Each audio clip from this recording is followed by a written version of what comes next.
Hi, this is Kim Constable, and today I want to talk to you about going to muscle failure in order to stimulate more muscle fibers and promote more growth. So one of the biggest mistakes I see women make whenever they start in the gym is not going to concrete muscle failure in their final set in order to recruit more muscle fibers and stimulate more growth. So what do I mean by muscle failure? Well, I remember whenever I was prepping for a show and I changed trainers after the first show before moving into my second show, which was 3 weeks later.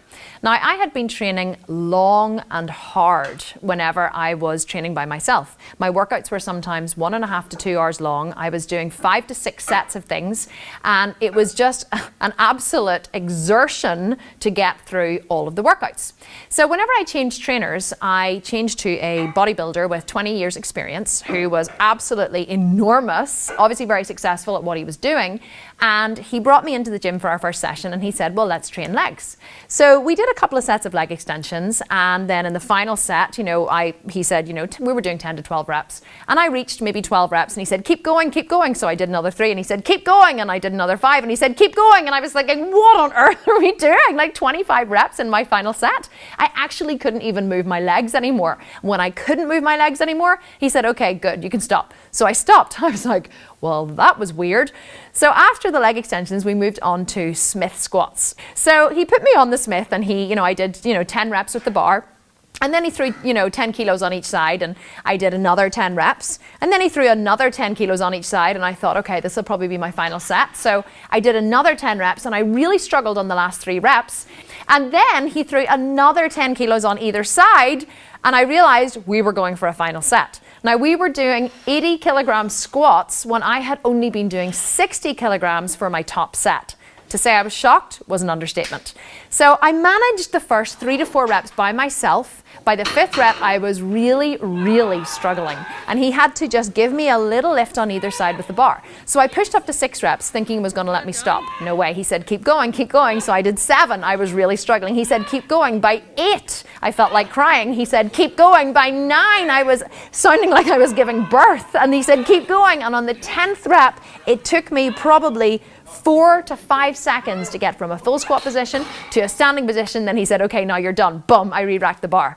That was concrete muscle failure. I had never trained like that in my life. If the gym program I was doing said 10 reps, well, I thought that I had to get to 10 reps. If it said 12 reps, I thought I had to get to 12 reps. And when I got to 12 reps, even if I still had more in the tank, I stopped.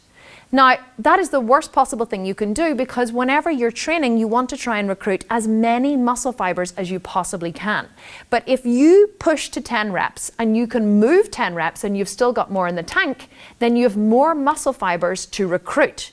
That's what failure means. It means that your body has recruited every single muscle fiber that it possibly can in order to shift that weight, and it literally cannot recruit anymore, and you cannot move that bar 1 more inch. That is what muscle failure means. So in your final set of your exercise, you should be aiming for muscle failure. If you don't hit concrete muscle failure, and by that I mean you cannot possibly move 1 more inch, then you keep going. If you have more reps in the tank, you do more reps. Or you finish at 10 reps, you re-rack the bar, you put more weight on it, and you go again. Even if you only hit 5 or 6 reps, if you go to failure, your body will have recruited as many muscle fibers as it possibly can, and your muscle will grow. So how do you go to muscle failure if you're on your own? Well, if you squat, you want to squat on the Smith, which means that if you really can't get up from your final rep, you just re-rack the bar and you get out from underneath it. Or if you're doing some kind of upper body workout, you just say to somebody who's walking by or someone else who's training, will you spot me in the final few reps? Other gym goers, especially guys, are used to spotting each other. They will have more respect for you if you ask for a spot than if you struggle on alone and don't push through to failure. So just ask, can you spot me in the final few reps? And they will be more than happy to come along and spot you. If you are not grunting, grinding, swearing and sweating in your final set of every single exercise, you are not working hard enough. One of the biggest mistakes I see women make, and one of the biggest complaints I get from women in my network, is that their muscles won't grow. They're working so hard in the gym. They're there for an hour or 2 hours every day, and they just can't get their muscles to grow.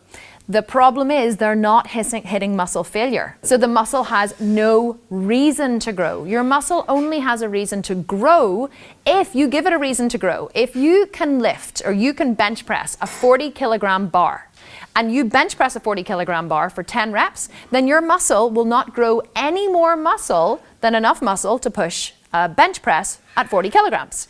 If, however, you go to 45 kilograms and you only manage 4 to 5 reps and then you get a spot in the last couple of reps, well, now your body realizes that you need enough muscle to push a 45-kilogram bar. So your body will produce more muscle fibers, your muscles will grow, and you will get stronger. If you always work to within the range that you have right now, you will never progress. You need to push harder. You need to progressively overload, preferably with weight, to make your muscle grow.